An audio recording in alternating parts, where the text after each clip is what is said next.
while playing. I will be your whip.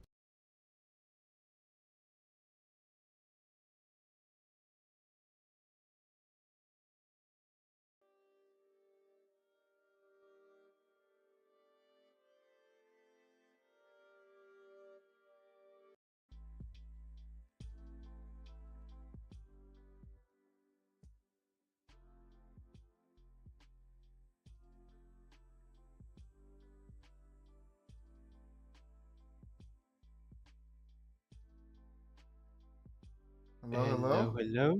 We're back. We're on the stream. Another stream, another week. Another stream, another week, baby. Hey, yes, Jose, sir. I'm glad.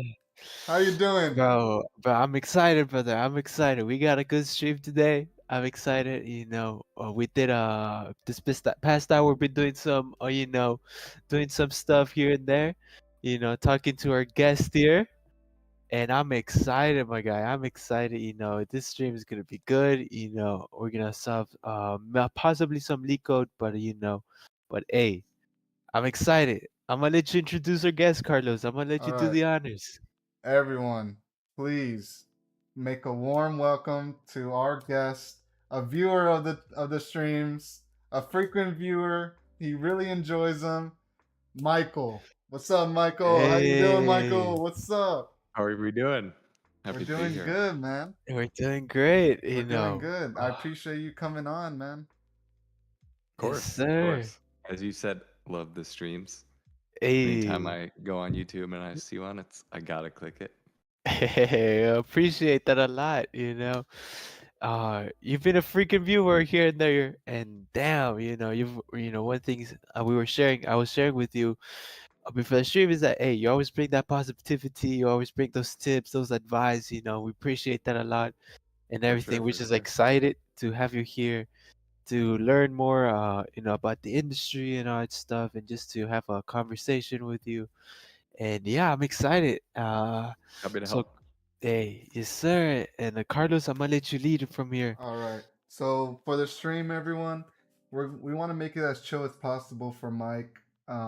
We don't want to make it too technical, but of course we do leak code. So we will be doing some leak code casually as we're conversating, and we're just gonna be asking Mike questions, and whatever Mike wants to share, he will share, and we'll take it down. We'll write some notes. We'll start jotting Yes, down. sir.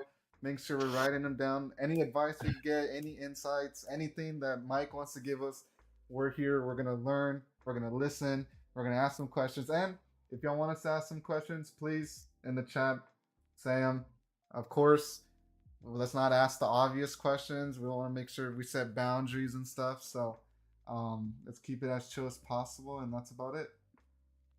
Yes, sir. So what Let's we're get gonna into do it. now, we're just gonna switch to the problem scenes, and me and Jose, we're gonna try to solve some problems while we're asking Mike some questions. Let me first make sure I got the pair programming set up. Yeah. Um, Also, what product we're gonna solve? I I don't don't. know. I think we forgot to do that. That part of the. Let me just uh, shoot. Let's do this one. We done it. Uh. We might have done this one. You see, right? Let me see. Where are you at? Yeah. Okay. Yeah. Okay. Yeah. Yeah. I have. Do this one. Wait. I'll invite you real quick. Wait. Let me. Cause I'm confused of what tab I have. What tabs? That's not the invite Okay. link. All right. Yeah. Yeah. Yeah.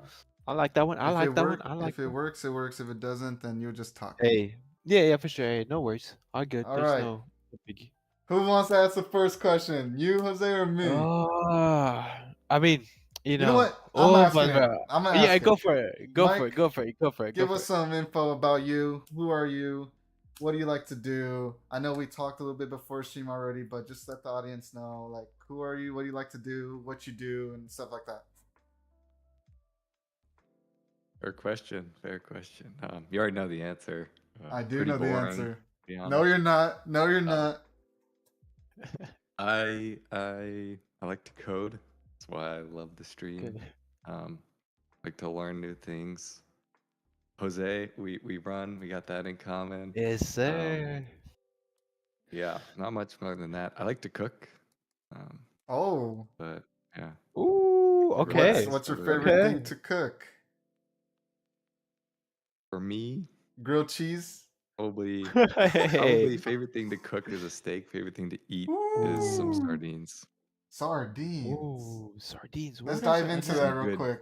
Let's Whoa, dive into that real Okay. quick. What's s- up with sardines? Like I never had it before. Obviously, I sardines. know like the joke, like they smell and stuff like that, but like No, no, no. they don't So smell. no, like I'm sure you could find bad ones that do, but like I'll just point you to a YouTube channel. His name's Matthew Carlson. Like the Okay. production Okay. quality's insane. That's what got me into it, to be honest. Um, it's like the Tin Fish Files, I think is what it's called. Guy's an animal. Like I think he uses his own synth to like make the music for his stuff. So Damn. it's really Okay. cool. Dang, that's But cool. Okay. um, yeah, they're good for you. They're tasty. Um, yeah, They're good for you. What? Okay. Okay. omega 3s, Omega protein, 3. oil. Like, come on. And like you Okay. just Okay. you open the can and you just like chow down or like you sizzle How them do you Yeah, you prepare could. it? on the skillet or like what's going on? So usually I'm hungry first thing I eat in the day usually. So I'll eat them just with chopsticks out of the tin. Um, but you could put them on crackers, bread. Like you could put them with eggs. You can heat them up. Damn. Like there's a lot of things you can do. Very interesting. Damn. No one Um, Damn. ever Okay. understands sardines. You have to no, I'm explain gonna be because they real with think you. like anchovies and like what goes on a pizza, but it's not. It's like they're big. They're like, well, the pilchards are big. They're That's a good. that's pretty Okay. Anyways, big. just go look at Anyone go look at Matthew Carlson's YouTube channel. He's got like Alrighty. 100,000 Yeah. subscribers. Okay. Damn. Jose, Okay. Fair you enough. can ask the next question. Oh man. Ah, bro. Okay. Ease them in, ease them in. Easy man. Remember, Oh, like ease them easy in. in. Okay, missing it. All right. Where did this? I know. Like we talked a little bit about this. This in our call, right? But how did you enter the world of programming? How'd you Sure. how did you like? What was your first step in this world of programming? What is the thing that hooked you, and what made you pursue this career? Good question. So my first step was not the first thing that got me hooked. Okay. My first step was AP computer science in high All school. right. Fair enough. Fair enough. I think it was 10th grade. Yeah, 10th grade or junior year. But I took that. It was Java. Yeah. And first of all, I was not the best student in high school. So I would show up late. It was first hour class. So I slept through it Fair. half the Fair. time. But they didn't teach it like in a way that made sense. It was just like they jumped in like this is a class. You need public static void main Yeah. string args, I which I hated just that. saw the other day. Like Java Yeah. finally got away from that. So, Oh, but it's just dude. like what I didn't. They're like, okay, you can make this animal class, and then you can make a dog and a cat that are subclasses. I was like, cool, but like, how does a website work? Like, Yeah. I didn't Uh-huh. see the Mm. end to end, and so Yeah. I never could get invested in it, and I ended up like I did so bad, and like it was the night that the semester had ended, and the night that grades were due, and my buddy, I like was not gonna pass the class, Oh, and damn. I was like, hey, can you just send me all the programs that were due like over this semester? And I was just like modified like a few things, and like, okay, they still work, and I just submitted them, and I was like, the teacher let me do that. She's like, but you have to drop it. Like you can't take it next semester. And I was Oh, like, all right, fine. I Ooh. hate guys. this. Like I literally Damn. did not like because I couldn't see the whole picture, and it was so myopic to me. I was like, I I just forget about this. Yeah. So Yeah. for me, it's like, okay, I want to do finance. Like let's do that. Yeah. And Okay. then I picked up coding a little bit more um, after high school because um, I was involved with a startup a little bit, and I wanted Okay. to kind of help out. So that's how I did some front end stuff, um, some JavaScript, Hmm. like some React, learned like a little bit of database stuff, and like I liked it then. I was like, okay, I got pretty good at it. I could see like more so you're building a site, so you know like okay how a little bit of the network works, but Hmm. very surface level knowledge at that Yeah. point. Yeah. Um, and I kind of set it aside again, and I went to college for finance, and it was um, when I was in college for finance, I was interested in like algorithmic trading and stuff. And Okay. so that's what really got me Okay. hooked Yeah. was writing some sort of like paper trading algorithms, and they were just like one Python file script. Like they were horrible. But I like learned, I was like, okay, I have a goal. I want to be able to make trades on this like demo account. Okay.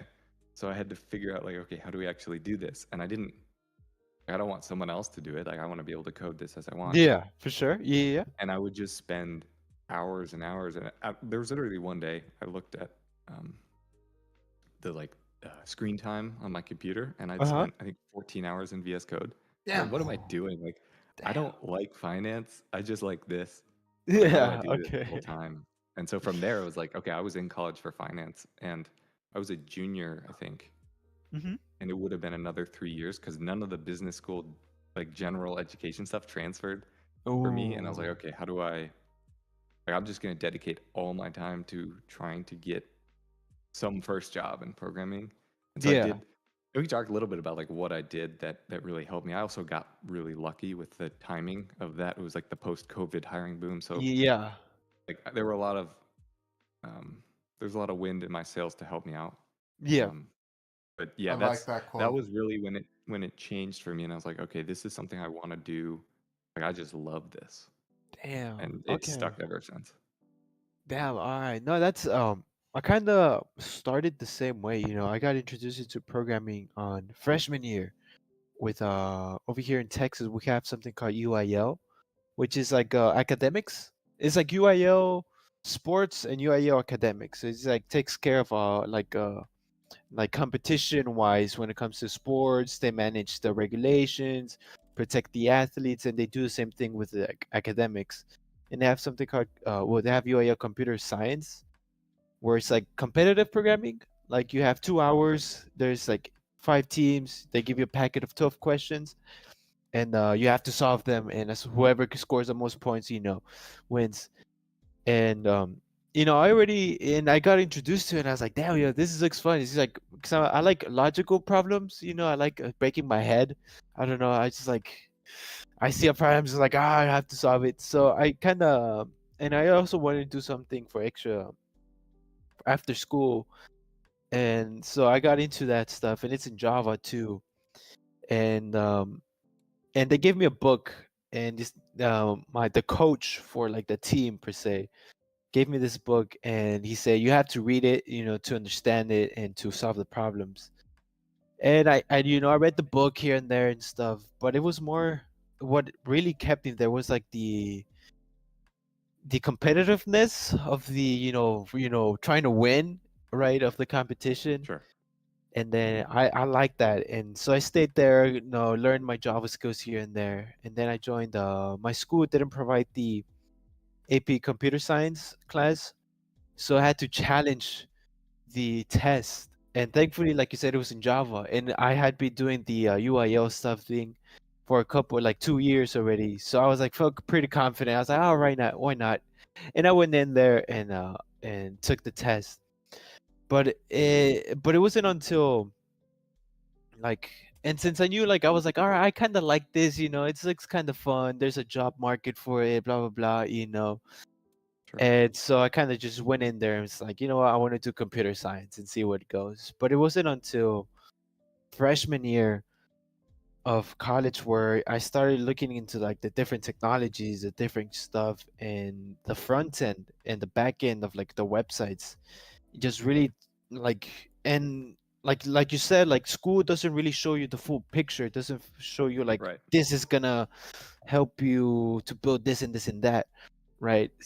So when I got introduced to like the front end, the back end, and I started using the concepts I learned in high school from all the like the UIL and all that stuff, it Hmm. really like captivated me. Like, damn, like now I'm being able to like apply this stuff and see how, like, I understand it more, how websites work and like all that stuff. It's not For just like sure. things that I have in my brain occupying space. Yeah. And like you You said, really see how it all fits together. And yes, so it just helps you so much because you're yeah, like, okay, I'm modifying this file, but I understand how this file gets called when Yeah. this endpoint is hit, and that happens because of this web server. And then, the whole networking stack was, until very recently, it was like totally abstracted from me. But like, you understand how it's like, okay, there's an Yeah. HTTP request that gets from here to here, and it Yeah. starts in the browser. They're making like a GET request, or probably fetch now. I think fetch was not around when I was doing front end. So, Uh-huh. but yeah, it just, that was cool to hear you say, because I have the same experience. Yeah, Um, and I just it's think I wish they would teach it a little differently.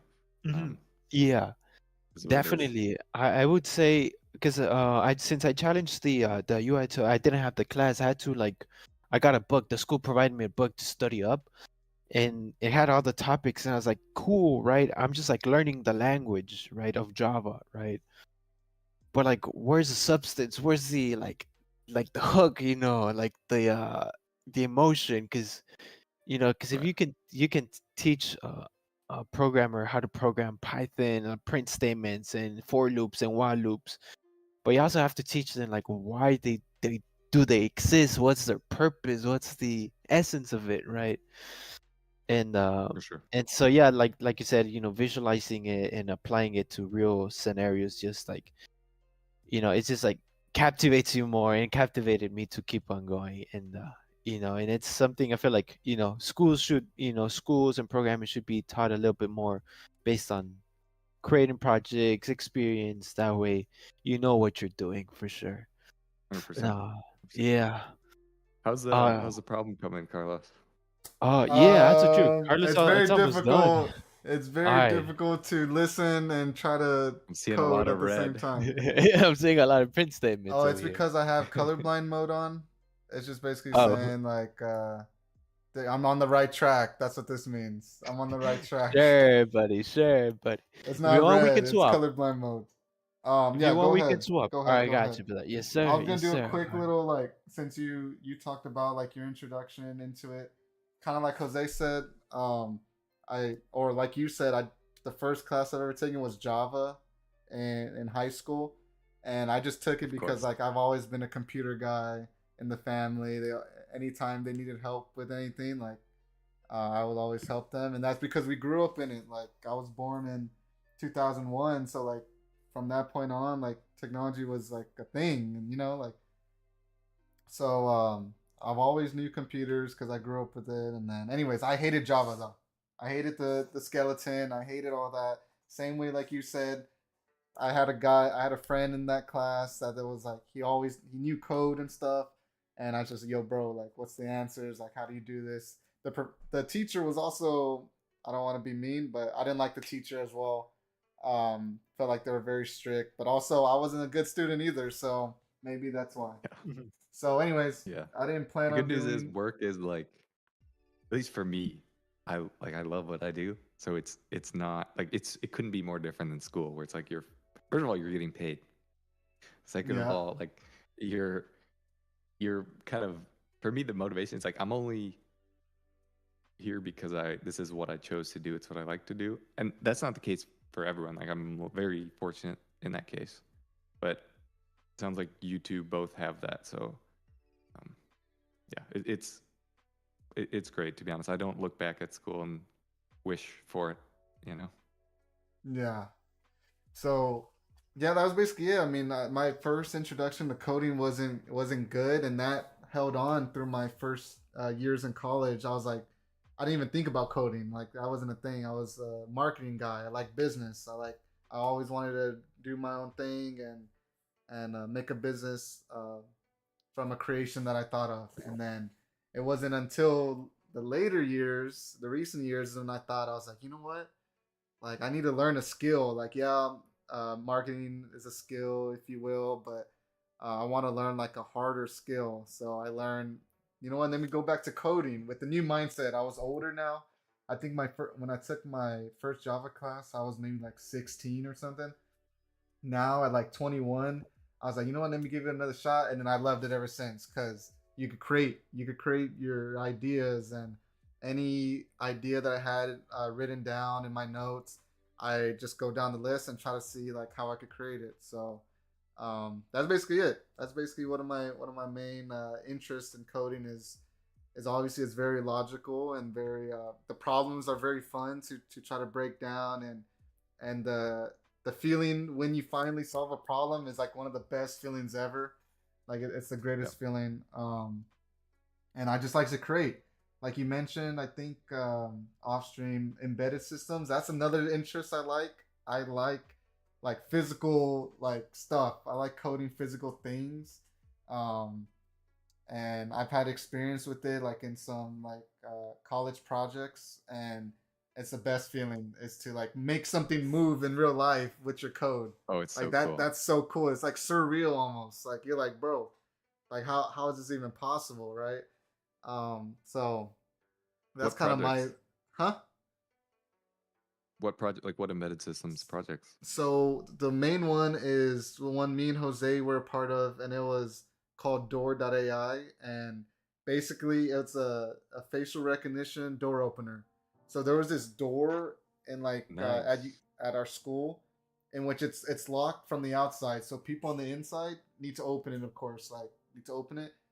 But the room is really small, and we will host meetings there. So a lot of people will go into this room, and a lot of people would knock on the door, and people had to get up, jump over stuff because the room's small. So we're like, you know what? Let's just make a. There's probably a better way, obviously, but we're like, you know what? Let's just do that as a project, and we did a facial recognition one. And what I was tasked with was making like the box, and I mean everyone was tasked was helping out a lot, but like what I really Sure. did was the motor code of the servo, and then also the button. There was a whole issue with the button. We had a wireless button. It didn't have a hub with it, so I had to like I don't know how to explain it. I had to kind of like reverse engineer like the button, the Bluetooth signals and stuff in order to make the button work. It was some Yeah. weird, There's so much like fiddling you have to do. Like yeah. when you It was find weird. out that bugs don't just exist in software, that they can exist in hardware, Yep. like that was like a really eye-opening. I was like, oh wow, like the CPU actually has a bug, like, Yeah. or this driver has a bug. It's like, I mean, obviously they, if you read the data sheet for these things, it's in the sections usually called like errata. It's like errors that they found that have been reported. So yeah, it's I love embedded systems. I think for the same reasons. Like it's one thing to see code run on a server, and like it's really cool when you see code that like handles millions of requests and stuff. Hmm. But if it's in the real world, it's not connected to anything. It's not reliant on like an AWS bill or something. Like that's really cool. Yeah. So like you should see like some photos that like I would record some videos showing Jose of like getting the servo to work and to pull down the handle, and I was like in my PJs and my tidy whities and Yep. stuff working in Yep. overtime trying to get this thing to work, glasses on and everything, totally nerded out, right? And like it was the Oh, coolest thing 100%. ever. And like going back to the button issue, like I locked myself in my room to try to figure out how to connect this button to the Raspberry Pi without the required hub that was needed to connect the damn button. And it was like the coolest thing, and it was just like I said, it that would really like that project really boosted my personal confidence with coding, and also like my interest in coding a lot is because That's it's such a really good cool. point.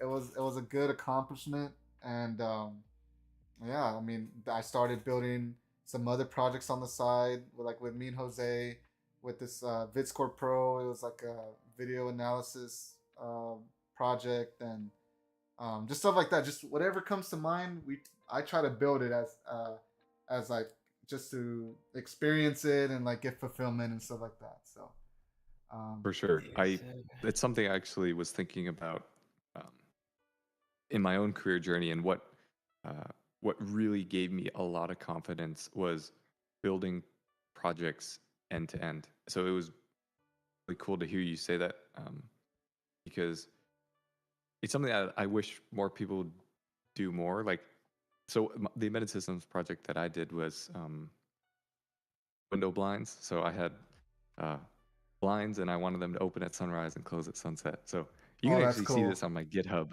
if I plug it. Uh, but like the whole, like everything's on there. The bill of materials. Like if you wanted to build it, you need a 3D printer, and you'd have to have the same model blinds that I did. But um, The exact same like ones, Yeah. 2012 blinds. That's yeah, funny. exactly. But it's like it really, for me, it was just so beneficial because I didn't follow any guide.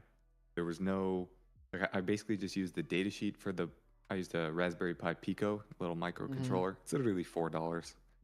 Um, Stepper motor driver and a stepper motor, and I like 3D printed the housing and the gear, and like doing all of that. I was like, okay, there's no like anything you'd come into in a job. It's like, okay, you can solve this. It's like it just gives you so much. You're like, I did that by myself, Yeah. and the same thing, like not necessarily by myself, but like you did the door, like you connected these things, you struggled with them, but you got through it. Like it worked in the end, and so, um, like more so than just a like a to do app or something like that. It's like something that's really really struggling, and that's like daunting. So I think it's important, like before you start, to be like, I have no idea how I'm going to do this. It scares me, type of thing. And Yeah. then you just stick with it. And when you're done, you look back, and like I literally think about that project sometimes. I'm like, if I had to do that again today, like it would still take me a really long time. Like so many hours went Yeah. into that. Like you said, I just remember I have videos on my phone of like I'm just smiling like an idiot as I push the thing up and the blinds go. Doot. Yeah. Um, yeah, it's so beneficial and really helped me to be where I'm at today. To be honest, is just projects like that. So that was cool to hear. Damn, that's great. That's great. That's actually Oh funny. man. Like, I thought that like we've had like a similar experience of just like geeking out over the project and like locking in, and then, of course you're scared. Like you don't know. Not that you're scared, but like you're intimidated. Like I don't know what to do. Like, and then you just, Yep. it's almost like a trial and error, but like like approaches. Like you have a general idea and you go down that path. It doesn't work. You got to go all the way back and then reset again and then do the next path or whatever. So Yep. that's really cool little Yes. story. Let's see, Jose. What's another question, Jose? Dude, I kind of, you're right. It's hard trying to listen and to like, I thought it was gonna be easy. I was like, I'm just gonna focus on the problem while they talk, but nah, bro. You got, the conversation is interesting, and I'm trying to like, flip my mind. I wasn't able to get much, bro, but I did an edge case here, right here. So maybe that's gonna help us a lot. I have to be honest. I don't know what the description of the problem is because I had an idea, I didn't read the but problem yeah, statement at yeah. all. Yeah, I So think I that's think probably we're a problem right there. yeah. But I think I have a question. nah. Okay, Let's go. let's see. Let's dive into a little bit about. So that question was about like our startup and where Michael started from and stuff like that. So now let's dive into a little bit about what Michael does now and like what are some insights or advice you would give to younger fellows like maybe like me or Zay or maybe people that haven't even started LeetCode at all, but like what would, I guess the question would be based off your experiences, and obviously times are a little bit different as well. So adjusting to that inflation of new technologies and stuff, how what kind of advice or insights would you give to people Yeah, that like in me and Jose's position, or maybe people that haven't even started LeetCode, or maybe is LeetCode even a thing to do anymore? Like what's your opinions? Where do you think it's gonna go? Sure. Sure. So I think I'll start with the end of your question. So yes, leak code's still a thing. Um, like not every company asks you data structures questions. Like um, in my experience, a lot of them you should know. Like they're not leak code questions, but you should know. Like having a knowledge of at least data structures. Like you don't have to like memorize Dijkstra's algorithm or something like that, but knowing arrays, maps, like those two are definitely the most important. But like you should know about stacks and queues. Um, like heaps are useful more so in like a LeetCode question, but they do come up sometimes. So um, it's never going to hurt you to know, is what I'll say. And like I'm still learning these, and um, it's not that it's just for interviewing. Like it really does help the way that you write code. Like I'll give you an example. Um, it causes you to think, like knowing big O notation and thinking about the complexity of things is never going to hurt you. It's never going to be. I suppose you could make the argument that like the opportunity cost, you could be learning other things, but to be honest, I think it's going to be more beneficial in the long run if you really want to get good at software. So LeetCode is here to stay, but I'd say more generally, like data structures and algorithms are here to stay. Okay. So yeah, Okay. that's my feedback on the matter. I Take got it I or got leave it, you know. I got a question just to follow up there. Sure. Do you think like it's more important to know like uh to understand like data structures and how to implement them like in an abstract level, like speaking them out, being able to speak out how would you implement it, how to like know what scenarios to use them, what edge cases, rather than actually being able to like you then memorizing them and knowing how to code them to the T. Do you Yeah, think like for it's sure. more important to okay, got you. Yeah, you don't All need right. to, you don't like, you just have to know about it and know Yeah. enough about it to where it's useful. Like, Okay. um, no one, like, you're never going to have to code something out by memory on the job, right? But Fair enough. if you Yeah. don't even know about, like, like here's an example from my work. Um, there was a there was a bug that was a very Uh-oh. rare edge case that like one in a million. I Ufas. work on a data pipeline, and like one in a million messages we process would hit this. And basically, what we needed to do was, like, if I break it down, we iterated over a list and we needed to delete an element that had a certain criteria versus previously, if any one of the elements in the array was invalid, we would drop the entire message, but we didn't want to do that. We just wanted to remove it. And like, it's a combination knowing a little bit about like the business domain, how that array ordering didn't matter to us. Mm-hmm. It's like knowing a little bit, like just a little bit of data structures and algorithms. You know that okay, if you're deleting from like the big O notation of delete from an array is O of n, right? Because Mm-hmm. assuming you delete the first element, you have to shift everything else down. Mm-hmm. And knowing that there's potentially more elements in this array that we have to delete, it could be more like there could be a bunch of items we have to delete. And so like it won't matter too much because this is such a rare edge case. Like I said, it really was only like a couple messages out of a million that would hit this. However, Damn.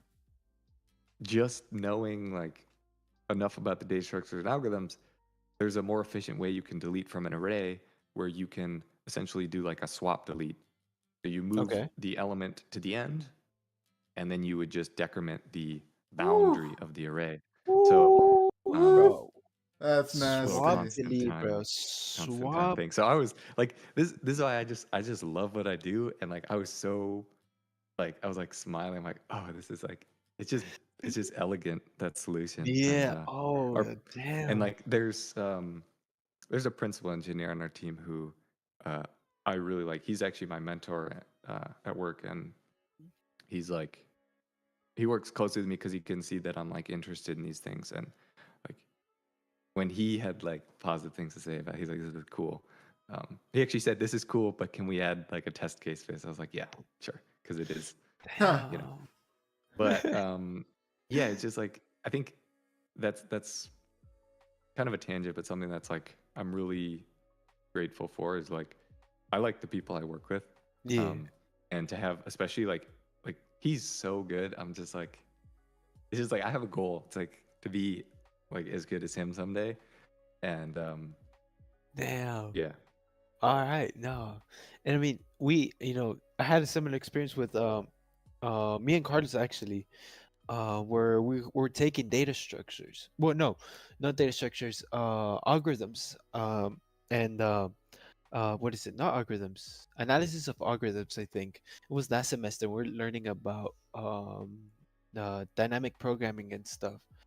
And in It's that tough. class, it was tough. It was a tough class. It was a really tough class. But the professor really gave us the tools or the startups to like, or the knowledge, enough knowledge to know how to approach a problem, right? Not to literally to like solve it to the T and memorize everything, but he gave us the tools enough to like maneuver around and how to come up with a solution. And me myself, right? I don't know about Carlos, but I was like, damn, how can I use, when can I use this stuff, or when will I be able to apply this stuff? And I always think to myself, like everything you learn is like a tool to your arsenal. Like any data Sure. structure is a tool to your arsenal that you don't know where you're gonna use it. But when you see something, you can look at your tools and be like, all right, this one seems like it fits. Put it in there, Yep. and you see, oh, it doesn't work. You can try another one. You can combine tools. So I took in like For that sure. knowledge from that class, put it into a toolbox, and then next stream of that week that we learned, said like, you know what, let's do some dynamic programming. And we saw the problem we didn't know, and me and Carlos, right, we dove into our toolbox, and saw like the different approaches to do that stuff. And at the end of the stream, me and Carlos were smiling. We are like, damn, like this is actually works. Like this is like we're applying something we learned. It's just satisfaction where Feels like good, you right? can, yeah, it feels amazing. It's the satisfaction of like you knowing something and being able to apply it. And like, like of course, like you said, you probably not know it from memory, but be like, hey, I know I have a tool that might solve this, trying it out, and it works, and it's just like, damn, right? It's like a satisfying feeling, like, damn, you can just For sure. smile to the code. And sometimes when I do that, I that same day I got into a car with my girlfriend, and I was showing her my code. I was like, look, this does this does this. She didn't know what was going on. She just liked it, but I was so excited, right? It's that Yeah. emotion.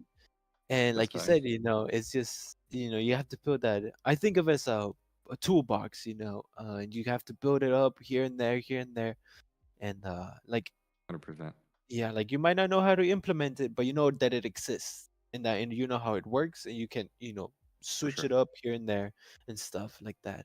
But hey, all right, damn. I have something to say.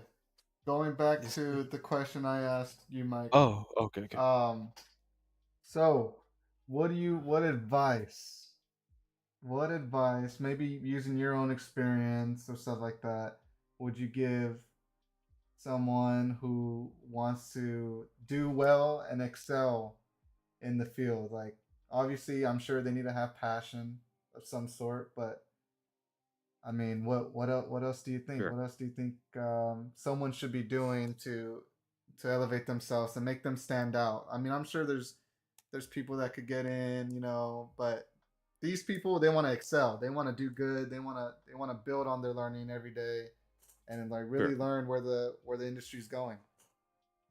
Sure. So I'll start off to say that, like, I think of it as I'm very lucky that I'm passionate about what I do. I get to do what I'm passionate about. But not everyone does that, and it's not necessarily that software is not for you if that's the case. Like, there are people I know who they they don't write a line of code outside of their day job, and they are still very good at what they do. They don't. Uh, it's a job to them, and like, there's no. That's not the wrong way to see it. But to answer your question, for people who are maybe motivated and interested in getting to be the best that they can at it, I think I can only give you my perspective, my Yeah, experience, like how I see things. Yeah, for But sure. for me, I think curiosity is something that I say as like is one of my biggest strengths. Like I always want, even as a kid, like I always want to understand how things work, and that really drives me to dig into things and like, okay, what's under the hood? So if there's like a library that we're using and importing, I'm like, okay, what is the actual behavior? How's this implemented? And I'll like go read the code for that library and see. And like sometimes there's an enhancement I want to add, and I'll push it to that library so that like other other like you can get different behavior, things like that. And it's just like a little step further than I would have gone if I wasn't interested and curious. So it's not really advice because um, like I think there's a certain level of curiosity you should have, but um, as with anything, right? Like if you're interested in something, like job or otherwise, could be like anything, could be video games, sports, or a person. Like Hey you want to yo. get to know a little bit more about them and or those things, and it's like the curiosity just sort of comes naturally. It's like a Mm, little bit of a cycle, right? You're interested in it, and then you learn a little bit more, and that makes you more curious. And I think for me, I've just never gotten off that since I really got into software. So there's different areas that I go into, and as you said, like embedded systems, I do backend and like distributed systems right now, and I love that. I For me, I learned that front end is not for me, but um, like networking as well, systems programming. I like some operating system stuff. Like it's just curiosity for me, but I try and apply it as I can. So I never used to read. Like I didn't grow up liking to read, but I actually love to read like technical stuff. Like really, like I read almost 1,000 pages on networking the past 6 months, like textbooks and stuff, just because it interested me. It's not mm, necessarily the best way for everyone to do it. Again, I'm just sharing what I found, but yeah. um, yeah, trying to work on projects is also really helpful. And I'd say open source more specifically. So this can mean you do your own side project and you release it, you make it public on GitHub, and maybe you share it online on some forum, or you find a project that you like and you contribute to it any way you can. So you could be answering a discussion. You don't have to push a new feature to contribute to an open source library. Um, I think just getting involved. Uh, Open source is really cool because, first of all, you can choose what you want to work on. Mm, Um, there's no. It's like if you want to work on the Kubernetes, like if you want to contribute to the Kubernetes source code, you can do that. Like no one's gonna stop you. There's not any restrictions. You don't have to pass an interview. Um, and I found open source to be, well, especially larger projects. But even I'd say as long as there's like a couple people or like five or more people who have contributed or kind of work on it, it's a pretty good representation of like what you do in a day-to-day job, right? There's a element of collaboration, kind of the flow for like creating pull requests, mm, discussing the changes, how you test them, how you go about validating them, what the release strategies are. Like it's probably the closest you can get without like getting a job to experiencing what it's actually like. And that's really, really powerful. And I think it'll give you a lot of, again, back to confidence. Like if you've pushed these changes, first of all, like it'll look good on a resume. You have an open source section. It's like I've contributed to this door, like facial recognition door opening thing, or whatever, some other project. Like I personally have open source contributions on my resume, and uh, they get talked about. People ask because it shows that you don't just write code, but that you can actually work in an environment that involves other people and collaboration. Because um, that's important too. Like technical skills is not everything. Is not everything that people look for when they're hiring, right? mm. You want someone who you would like to work with, who knows how to be tactful um, if there's a pull request with a bug. Like, do you go the sort of Linus Torvalds way and just kind of say a lot of stuff that you shouldn't say, or do you say, okay, hey, have you thought about this? Maybe there's a different way. Have you tried this approach? I'm curious if you Ah, tested this. okay. Things like that. So uh, it'll just for people who are looking for like their first step in, like open source is honestly fantastic, and it's something that I still do. Like I contributed to an open source project like last month actually. Um, So it's something I still do. But the reason I did that was because it was Rust, and I'm trying to learn Rust. So I was like, Uh-huh. okay, I could write, a hello world, and I'd done that. But like, I kind of want to take a ticket from this cool project that I like that already exists and say, okay, how do I like it's a challenge, right? I was like, okay, now I have to learn Rust to the point where I can contribute to this thing that has 2,000 stars on GitHub and like millions of downloads. Mm. It's like, Damn. okay, it's like a little bit of a challenge, and then working with the maintainer and stuff. So it honestly is really, really similar, although sometimes even better than work, because at work, depending on your company culture, there can be a lot of rubber stamping on pull requests where you submit a pull request and you have your description as well written and stuff, and people will spend 2 seconds and they just click approve, and you don't get feedback. But with open source, it's like there's a little bit more security behind. Like there's more scrutiny, I'll say, because people care about the open source projects, and these are strangers. Like I was a stranger contributing to it, and so they really take a more thorough eye, like because there's a lot less Yeah. trust. Yeah. But I think that is actually beneficial, especially for someone who because when I was just starting out, I didn't have anyone to give me feedback on pull requests. I was just like coding these things. I'm like, I think it's good. Now I suppose you could use like some chat GPT or Cursor or Claude or whatever it's called. Um, but to be honest, there's nothing quite like real human feedback Mhm. on a project that where the maintainers know what they're doing. So yeah, I would recommend Damn. try Okay. and find an open source Okay, I project. There like are that. so many out I there. like that too. I I like that think too. what like will nah, I was gonna make a joke, but never mind. It's not that funny. Yeah. Anyways, Um. what are you gonna say, Jose? That no, that I've heard about the idea of open source, but I've always been scared because Don't I be. don't know, like if Don't be. don't be all People right. like that's people love to see um like more often than not they love contributions. Like Okay.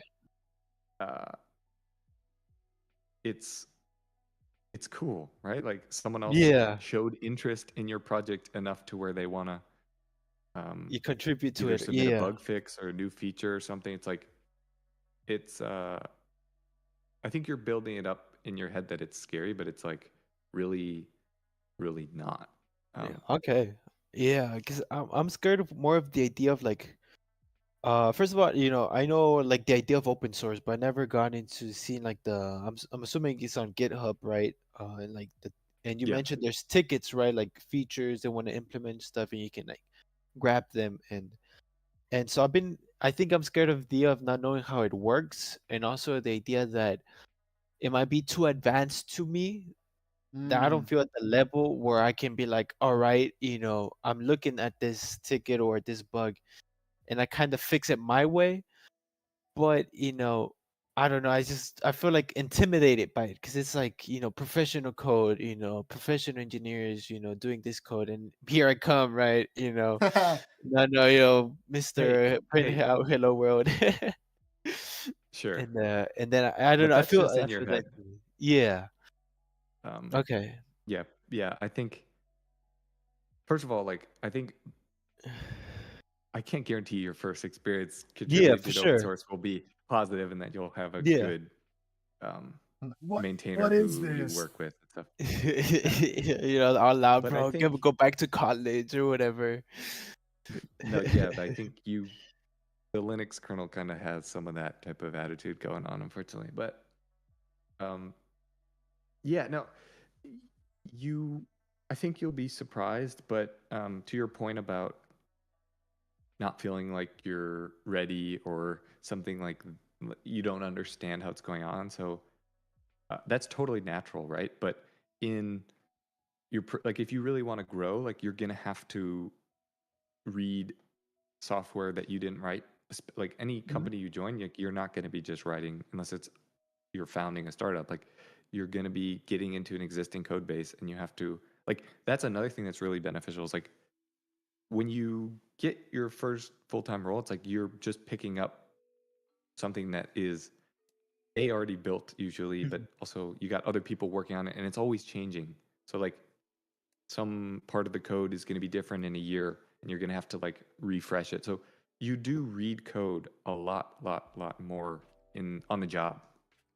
Um, and that's something that is beneficial about open source, because if you're just doing your own side projects, like, your ratio of writing to reading is like almost 100 Yeah. percent writing, and Yeah. like you're not really reading other people's code, at least, Yeah. versus in your day job, like it might be like it's much more towards 50-50. I would say it's probably more like 80% reading, 20% writing, if not more, depending on what you're doing. Like some, obviously, you know, very highly variable, but Yeah. you're reading a lot more, and it is daunting to read new code from like anytime, basically, Hmm. because you're like, okay, I got to figure out how this works. And sometimes, you rely on the documentation, but documentation can be out of date too. So the code is always going to be the source of truth, and that's really, you get some tricky bugs when you think when the documentation says something and the code says a different thing. Um, because what you'll find, people never want to update comments. They will change code like all the time, but they never want to change a comment. So if it says like to handle this edge case, but then you change the function that actually handles it, Yeah. people won't update the comment, because like they knew what they were saying when they wrote it. And so um, Yeah, a little bit of a that makes tangent, but sense. reading code is a huge another benefit to open source. And the last thing I want to say on it is, you can try and solve, like, you don't have to publicly say I'm going to take this ticket until you already had a solution, or until you're Oh, confident you can have a Mm. solution. Okay. okay. So this Okay. is actually what I did with that Yeah. the project I most recently contributed to. Like, I saw the ticket, and I did some scoping, is kind of the technical term, like just Hmm. looking into it, diving into it. Okay, how much Rust will I have to learn? Okay, they were using something called Ratatouille for the terminal user interface. Like, okay, let me read the docs for that. Okay, there is a scroll bar. Okay, and just kind of like figured out. And as I gained more familiarity with it, I looked through the code. I was like, okay, there's not too much. I think it'll fit here. And like once I was confident, I was like, I didn't say I was committing to it. I said, is this still open? And like, what kind of timeline do you want? Is what I think I said. Like, if like ideally, what kind of timeline? Um, and then from there, I was like, okay, I was always like one step ahead, right? Yeah. I was like, okay, Mm. I'll start working on it, but I'd already started, and I was kind of like testing, and I was like, okay, I think it'll be ready soon. Like, you can kind of do that, because it'll give you a little bit more buffer, and Yeah. you don't have to commit to something until you're much further along, or maybe even already done.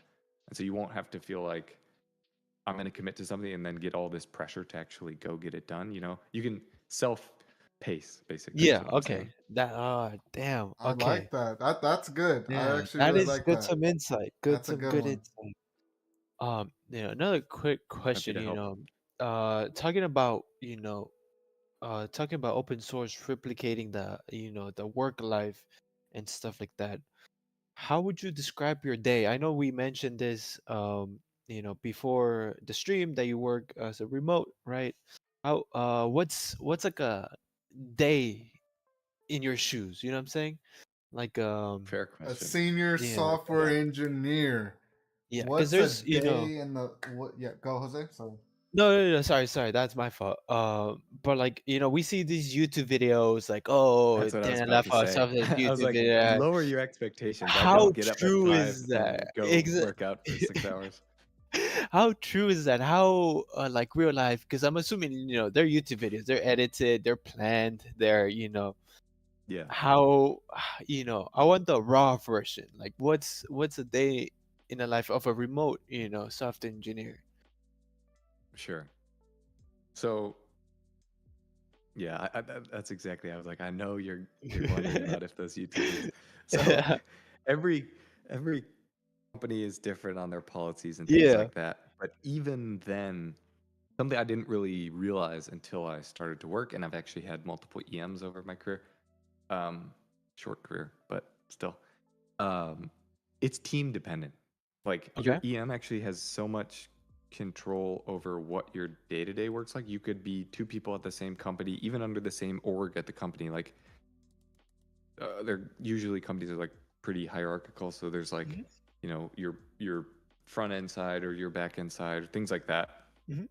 Um, and it's going to depend on what your EMs. So my team is mostly West Coast and I'm East Coast. Okay. So for me, um, it's like if I need to get things done, I have quiet time in the morning where it's like there's no meetings and things like that. So Yeah. um, that's a good time. But usually, honestly, I sleep in. Like my the kind of philosophy that I appreciate is like you're not you're judged on your outputs, not your inputs. So it's Okay. like if I start work at 11 and I'm done at 5, like if I got done everything I need to get done, there's no like no one's watching like how Huh. much I work, things like that. So it's like um, your output is what matters, right? Like that's what Yeah. defines the Yeah. business impact you have, and it's just much more important. So um, for me, like to answer your question, like what a day in the life looks like, it's highly variable, Okay. and it's changed over my career as well. The more senior you get, the more meetings you get drawn into. Um, so I still struggle with how to say no Yeah. to meetings sometimes because it's like I Okay. definitely don't have to be in on this. This is not the best because like meetings are expensive. Yeah. I think there's a really cool calculator. It's like you take the company and then like the level and you input everyone who's in, and you're like this meeting literally costs like $10,000. Like this is Oh, not worth What it. damn. the? Wait. Damn, I'm that's But sorry. like yeah, crazy. Can you go into you do the detail on hourly that? rate. Can you? What do you What do mean? you mean by that? Like, where does the cost come into play? Like literally you take like okay, it's like you have a principal engineer, you have two staff engineers, five seniors on the meeting, like your EM, the director's there, and it's like an hour and a half meeting. Like you Oh, okay. what is the salary divided by hours? Like that's literally like I was doing the math a little bit in my head for like because companies do all hands meetings usually like once a quarter or something. It's like everyone spends an hour. I'm like, this is literally like $1 million meeting. That's Like, crazy. That What? is. yeah, like at Facebook scale, it's like tens of millions of dollars. Ooh, It's crazy. fast. So it really like you're like, okay, you have to justify the value of this to me, and I don't have Mhm. to be here. I'm gonna be sitting here doing something else on my computer anyway. So it's like Yeah. I'm not the critical person. I'm not even working on this very closely right now. So it's like that type of thing. Yeah. So yeah, more Okay. meetings than I would like, but as far as like day in the life, man, it It Can just just I add? depends. I mean, can I add to that? Like, what does a senior software engineer do? I could search it up if I want to, but for sure. like, what's You your don't job have to. description? Like, what do you Sure. do? So I do. Um, it's hard because like I do kind of weird. Like I'm on sort of like a side project type thing right now. Um, Mm. so maybe I'll actually tell it like this. So like a junior engineer takes tickets that are already made and implements them with some Okay. help. A mid-level engineer does that and some scoping, so some analysis, but usually like the projects are still brought to them.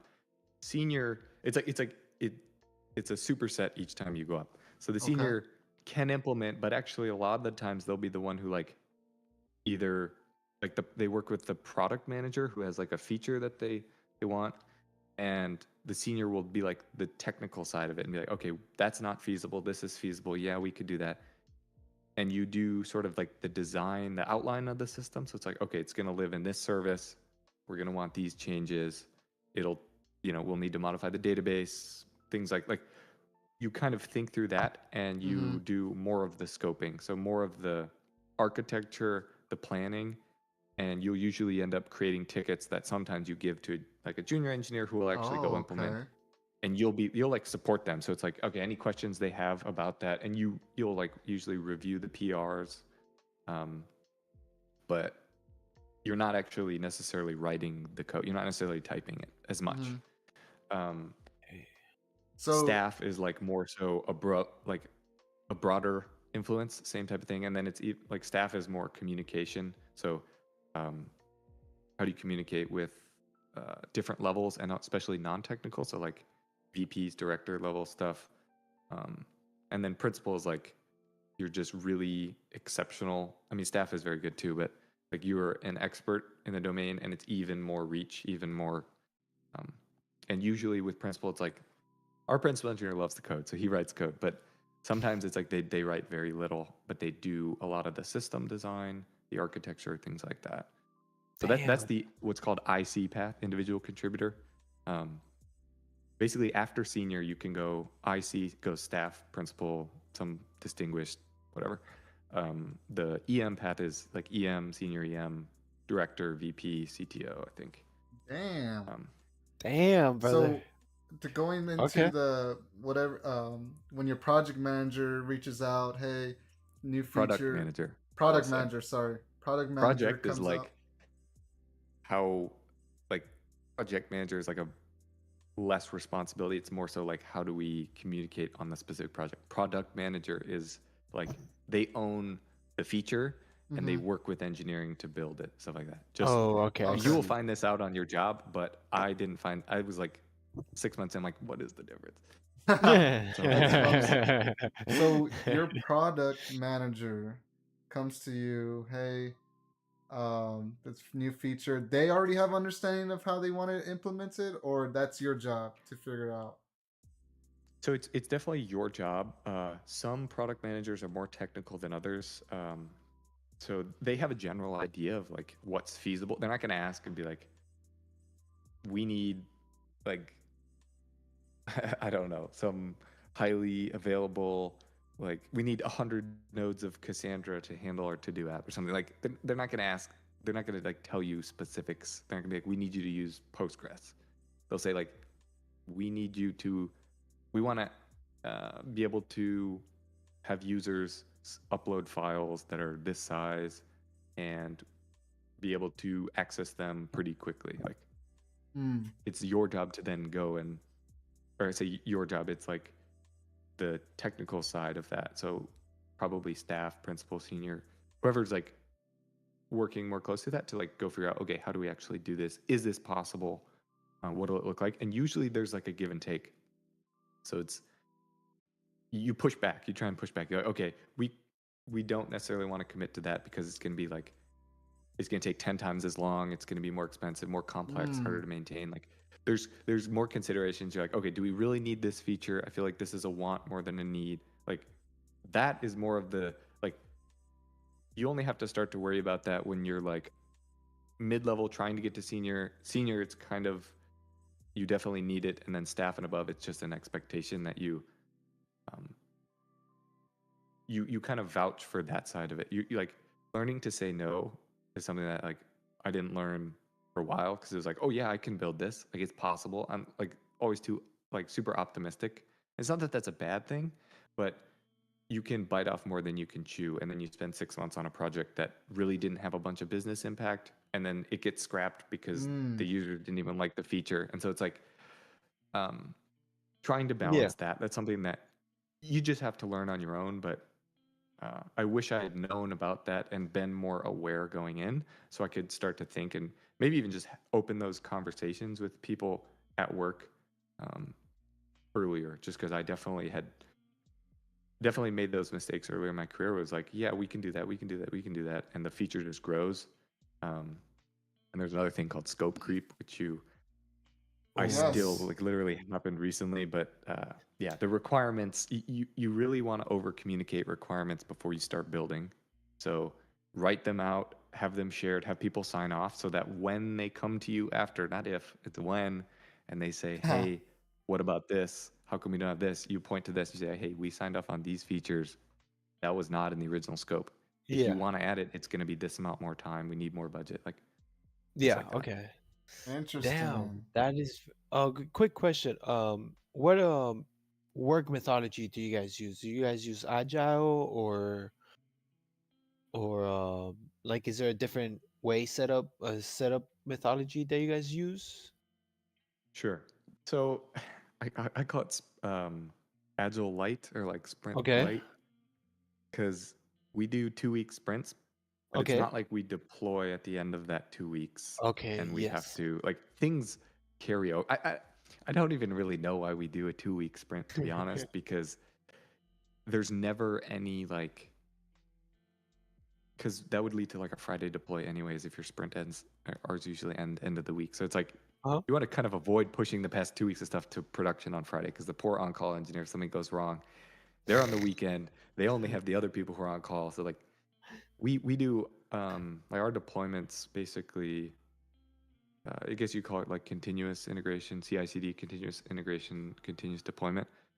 We just kind of whoever works on the feature, we merge it to staging like whenever we're working, and then it's not automated to go from staging to production, but usually once we've done a little bit more testing or like validated it, we'll just merge to production like during the workday, someday in the Yeah. week. And there's like at my company, there's I don't know, probably 100 deployments an hour. Like there's always new Damn. stuff going out. Well, yeah, I mean that's not my team. My team's a small subset, but um, yeah, like we do sprint retros more so just to like keep track of. So here's another tidbit: the product manager, like the product manager's job is to figure out what your team's gonna do next quarter. So they're always Okay. working into the future, next quarter or next half or even further.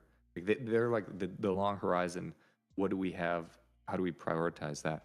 They work with your engineering managers to say, okay, which tasks are we actually going to pick up? And then what's the prioritization? And then the sort of technical, like the individual contributors, the ICs, which would be like your senior staff, principal, they'll work like once your EM's like, okay, we're going to budget this for this like first half of this next quarter. It's like that's when the discussion opens about like the technical side, what are the features you want, things like that. So that's kind of the flow of how things get onto your plate. Bugs obviously come up here and there, and so those are a different thing, and like ad hoc features that come up. Um, but usually that like especially for larger features, that's kind of the path that they take. Yeah. Okay. That's very interesting. Okay. Yeah. Did you You'll want to find Damn. this ask? out, but Did like Damn. you, Damn. eventually it just took me a while. Jose, did you have Okay. something? Or I can ask another question if you want to. Uh, no, just to add a little because you know, me personally, right? I've never been in like the industry or anything. I've never really seen the flow of things, right?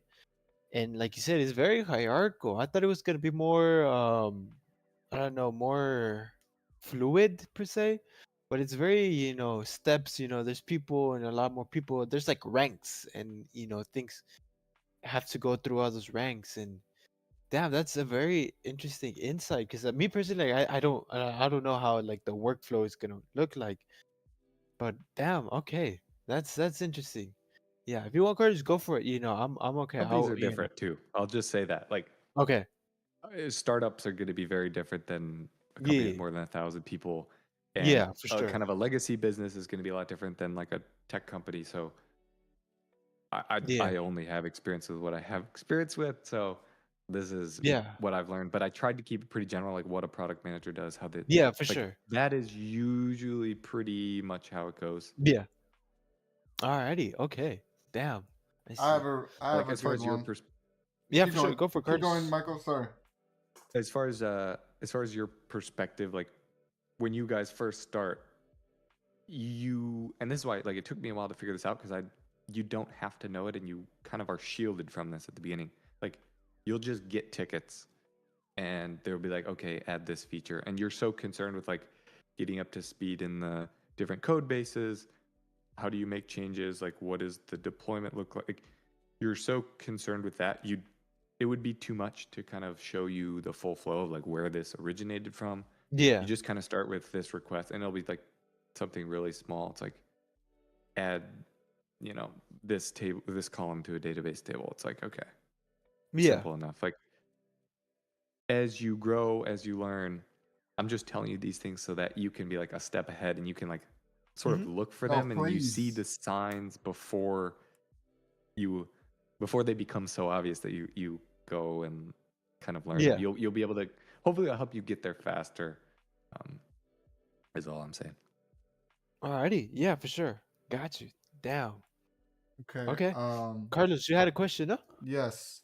Alright, So for I sure, for think I sure. have three more questions in my question book, and then I'm Ooh. good on the questions for now. But I'm gonna ask you this one. So I assume you mentor junior devs. Is that is that correct? I have a junior dev who I mentor right now. Yeah. Okay. How what do you look for in them? Like in whenever you're Oh, that's a mentoring, good question. what do you look for in a junior dev? Can you clarify what do you mean? What do I look for? Just Because like what makes I didn't you hire the person. It's just like they were on my team. So what do you mean? What am I I looking guess for? what I mean is like what traits whenever you're mentoring them, like what traits do you look for in a junior dev on like building them up to be the next getting to the next step? Like what do you Gotcha. look Okay. for in that? If that makes sense. I'm sorry if that maybe.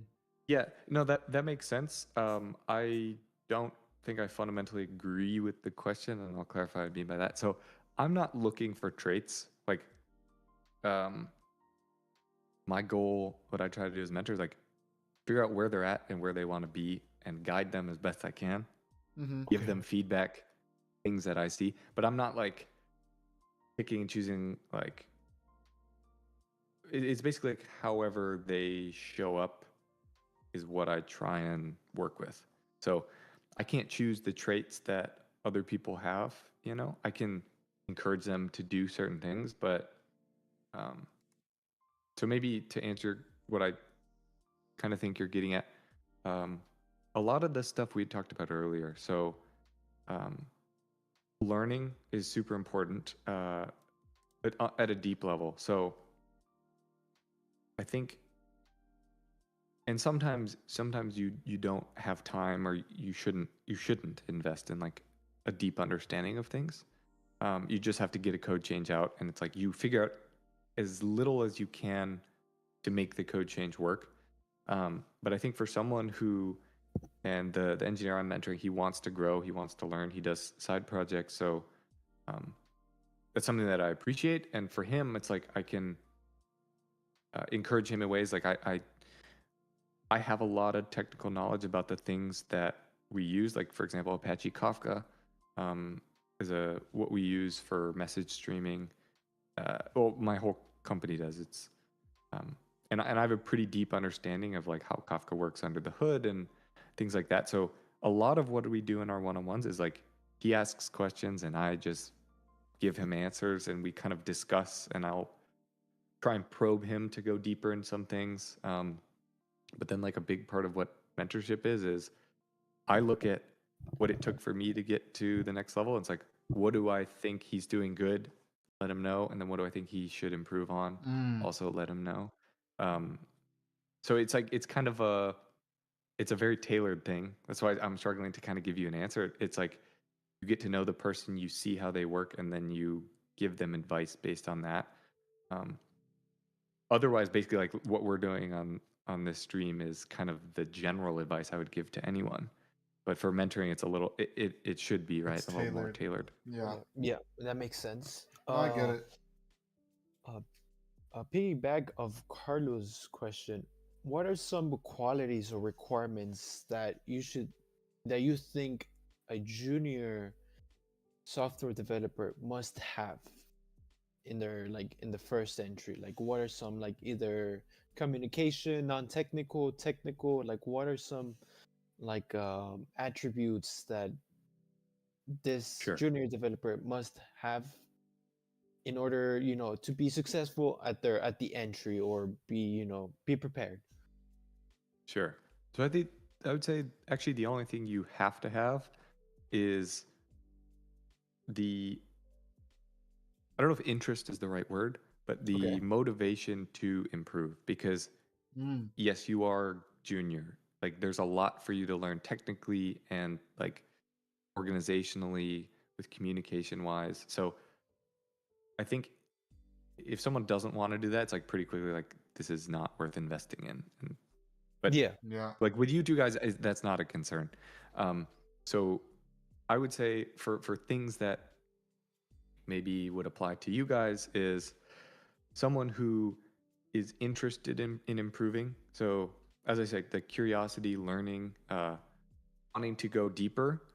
Um, like you get a ticket, it's like okay, you implement it, but you also maybe take the chance to some of that time you read more about the library that code used and a little bit of the underlying stuff, and you did some reading about the technology or whatever.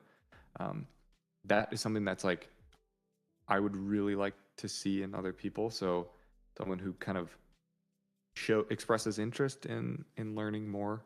Um, I would say communication is really important, and a big part of that is responsibility. So that's something that um, others noticed of me, and that really helped me grow. And particularly why I have like such a good working relationship with our principal engineer. Um, so uh, there's an on-call rotation for my team, and basically that means for a week at a time, once or twice a quarter, you're on call. And basically, anytime I was on call, if like an alert came in, I would look into it as you're expected to. But if there was like a bug and I could fix it, I would just push it. And I was mid-level already at the time, but I would just push a code change and just fix it. So I didn't have to get pinged anymore, but like no one else on our team, and it just resolved the issue rather than waiting for the next week or pinging whoever was responsible for that code. So there's just a little bit more autonomy. Mm. So I'd say autonomy is a good one. Like uh, just doing things rather than waiting and asking, like just getting things done. Um, it will be noticed, I promise you. So I was in a one-on-one with my manager at the time, and she had said that the principal engineer had talked with her in their one-on-one about how I did that. And like I had I had not known that, but to see like to have that motivation, like hey, other people do notice this, like that was really like it felt really good. And so I think yeah, taking responsibility, but like the autonomy to just do things, and that'll be as you get confidence, right? It's not going to be right Yeah. away, right? You start with these tickets, um, but I think being cognizant of it, so thinking about that, um, is definitely going to help you. And if basically people are going to notice on your team, then it will be rewarded. And if people don't notice, then you probably should look for a different team. Like to put it Yeah. bluntly, like if these people aren't, um, I'm lucky in that both the past two EMs I've had have been really, really good. And obviously our principal engineer is really good. And like I get along with all my teammates and stuff. So I'm very fortunate. And that's something that I don't take for granted because I know friends who just aren't that lucky. And it's not that it's their fault or anything. They just are at a company or a team, both that is not as conducive to their growth. Yeah. So I think what I would encourage you to do is be aware of that. Mm. And if it's not the right fit, you should be. I mean, you guys do LeetCode already, but you should. I mean, you should always be applying. Like, you should always be interviewing. It's not something that, because companies can lay you off, right? You should Yeah. always be somewhat in the pipeline because interviewing is a skill, as you guys know. I mean, you're doing a lot of Yeah. interviewing now, but it's easy to get into the rhythm of just work, and then you get rusty at interviewing if you needed to in a Mm. pinch. Yeah. You don't want to have that 6-month lag of like back to LeetCode, back to all these things. Yeah. Um, so, Ooh, I and who like knows, that. maybe, yeah. So that's it, it's not like a loyalty. I mean, first of all, like the company will lay you off Yeah, for regardless. Like, sure. Yeah. um, so like it's like they don't care, and it's not like you're trying to leave. You're just Just a no one else is precaution, going to take your career Yeah. as seriously as you, and no one else is going to do your like.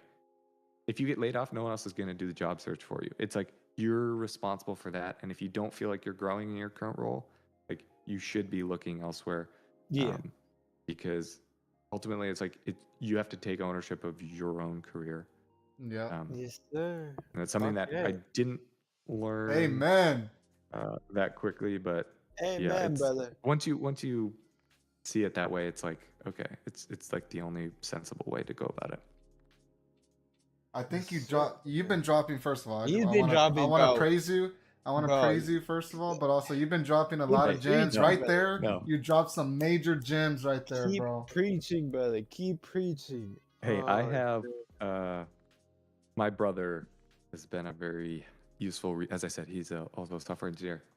Um, so I can bounce ideas off him, and he's a couple years older than me, so he's ahead in the pipeline, so to speak. So I get a lot of these things from him, and um, just passing them on to you guys Thank because I you. know that not like I'm lucky in that I had him, and like I have a friend who doesn't know anyone else other than basically me who does this, and so um, trying to share this Nah. advice because I think it's generally good advice, but like obviously it's up to everyone to figure out anything they Yeah. hear if it's Yeah. something they think is good or not. So I'm just putting it out there as what's helped me, um, and I think I've had a pretty good career growth so far. I'm still working at it, obviously, but uh, yeah, No, it's I just mean you advice. Take it or leave it. No, you're you dropping bring gems, you bring bro. obviously, yeah, and I'm and it's good advice, like you said. It's advice that I think everybody can apply to themselves, and it's really good, and it's really appreciated,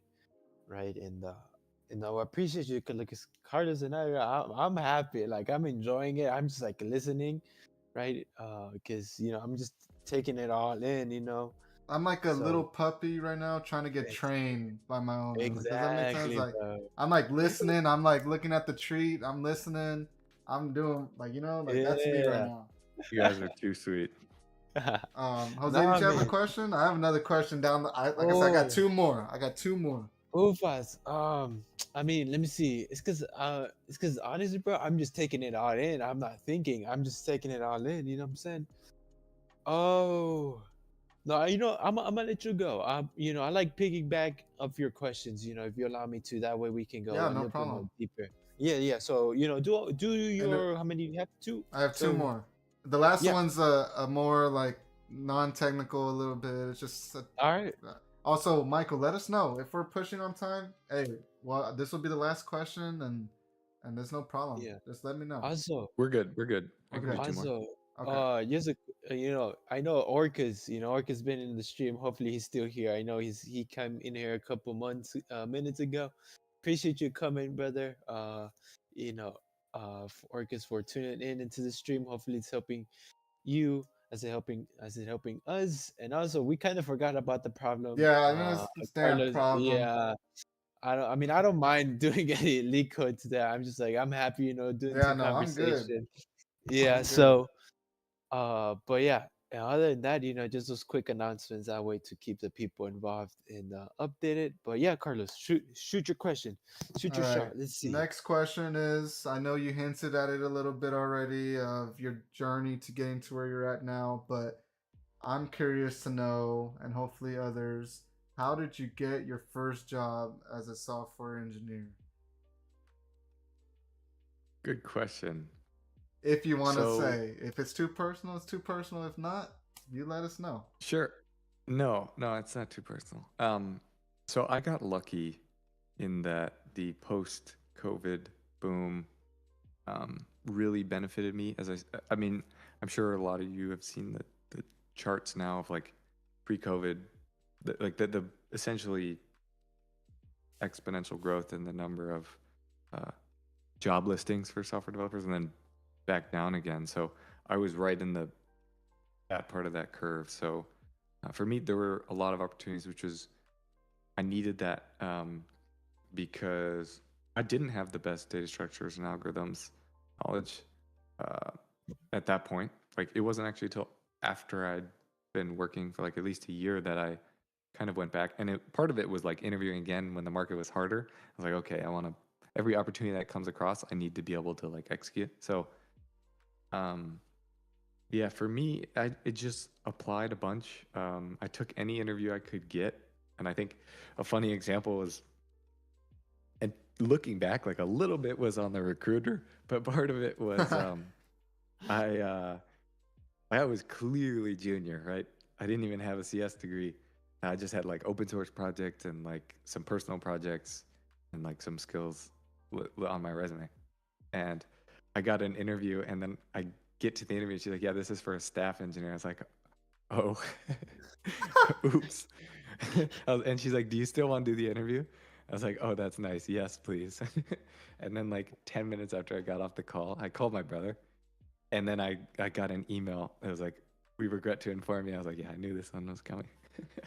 That's funny. But yeah, get used to rejection. Yeah.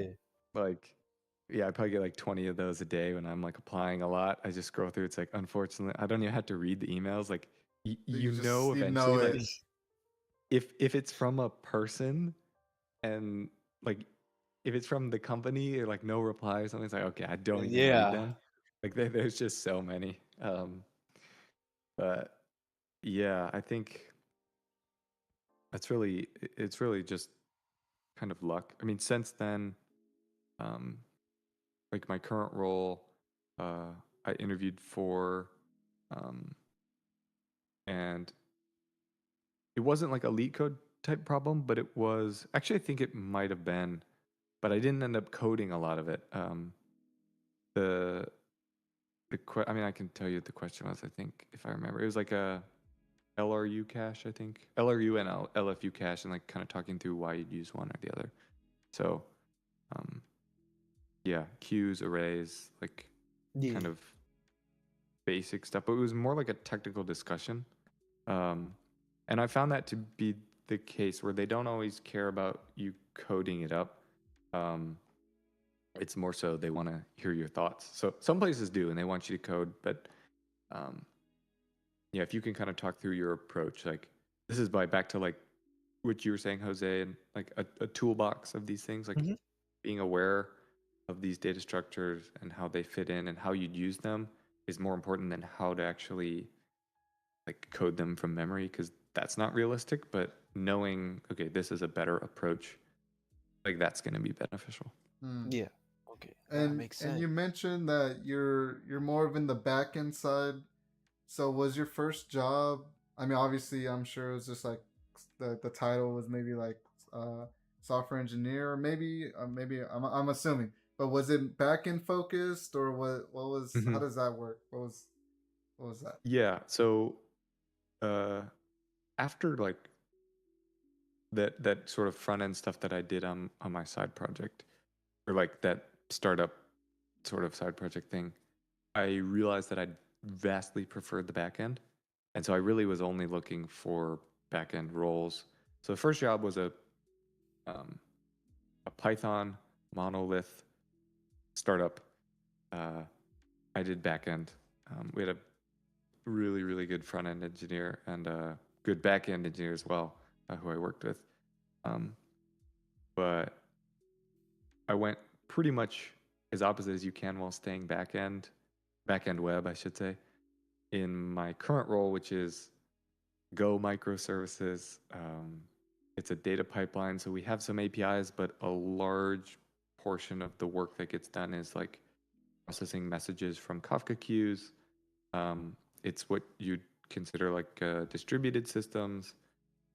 There's a lot of stuff that I'm doing now. Like personally, you asked what my day to day is, and like right now I'm working on some observability, which is like insights into our pipeline, like how fast do we process things, how many messages can we process, where's the Mm. lag buildup, what are the bottlenecks, like flight times, things like that, tracing, things that um, when you're, and I actually want to talk about this while we're on the subject. I Please. got an interview question um, before I'd ever before I had ever gotten my first role.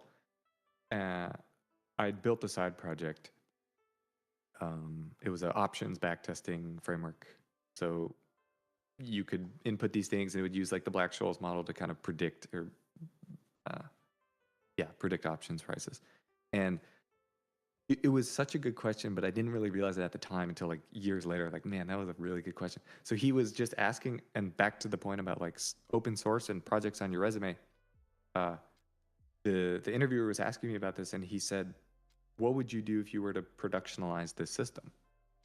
And at the time, I was just like, "Oh, I would probably rewrite it in a faster language or something like that."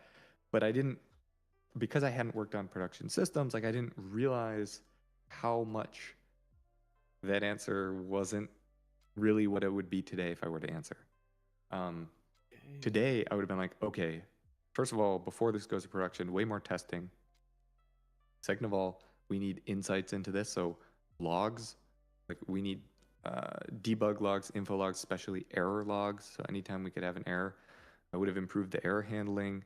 I wanted metrics so we could see like you could do some traces and see like, okay, which like a flame graph type of thing, like which part of the code is running most of the time. If you needed to do performance optimizations, Interesting.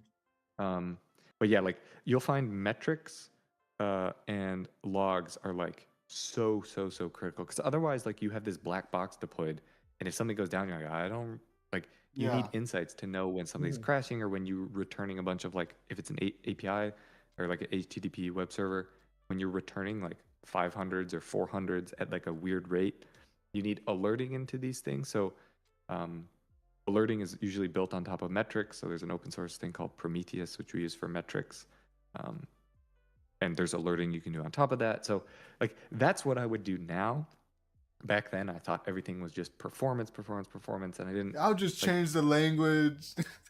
Yeah, yeah. I mean, uh, even even nowadays, like changing the language is like almost. I mean, I write in Go, so quick, like quick enough for what we need already. But um, the concept of like a micro versus a macro optimization Uh-huh. is like something that uh, I'd be like, oh yeah, we'll just tweak this. We can remove this variable and it'll be faster. But it's like in the scheme of things, like the architecture matters so much more.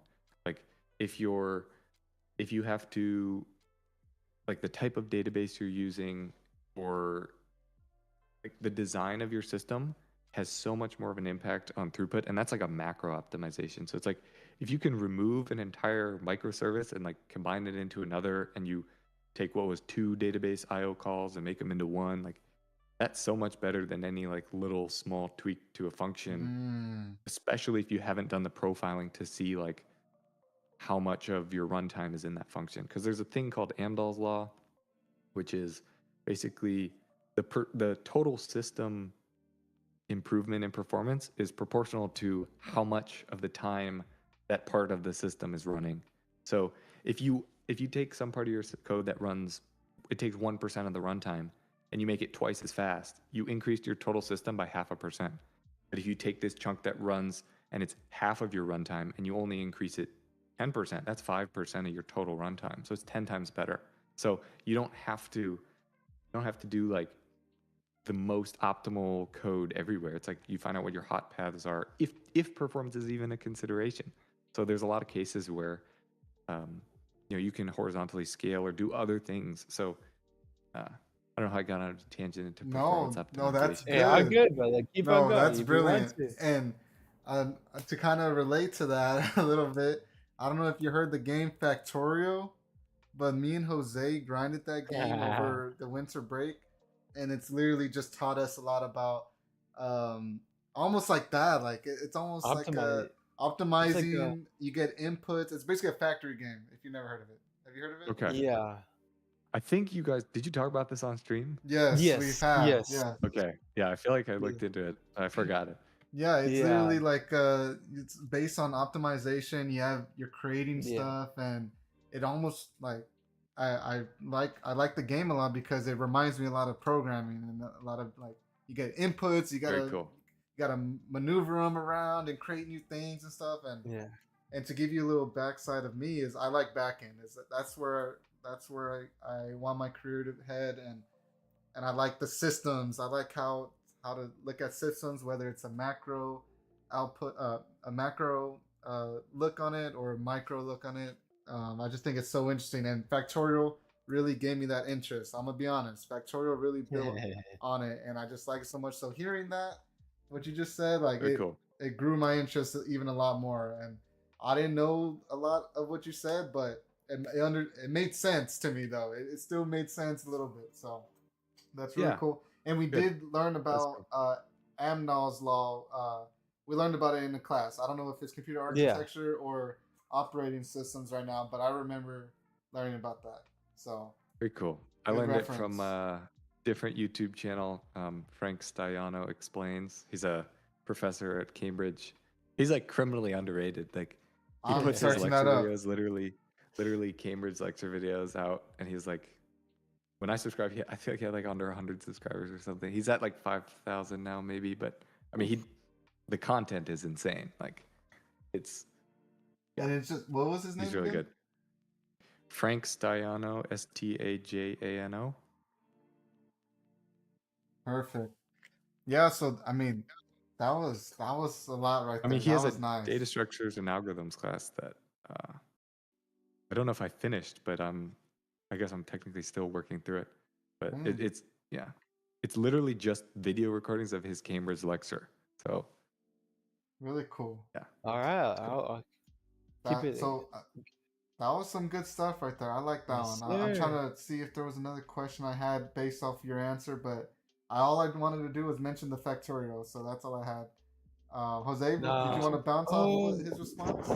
no, I mean, I like it, no, it's very interesting, I'm just here taking it all in, it's a lot of information, useful Yeah, information, yeah. and Sorry, I'm just dumping like hey, everything I can. no, keep on going, keep on going. Thankfully, this is recorded, and we can go back in there and, There you go. whenever we wanna look for advice and for an interview, something we can come into the YouTube video and stuff, and we appreciate it a lot, and no, and I'm just excited to see uh, to apply this advice. And I know Carlos had an extra question. Right now, well, I'm gonna go in there. I'm gonna have a question that's been lingering on my mind when it comes to the world of AI, right? And how Oh does it boy. apply to the workforce, and from the way you're working right now, how dependent, how the future of the industry, if of course if you feel comfortable,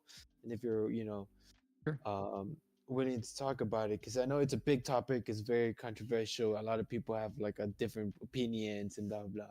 So first of all, in your workplace, do you use AI? Do you use like Cursor or ChatGPT, like such more like assistants to help you out? If so, how do you use them, and how do you view it and using them? Gotcha. So I Yeah. personally don't. Okay.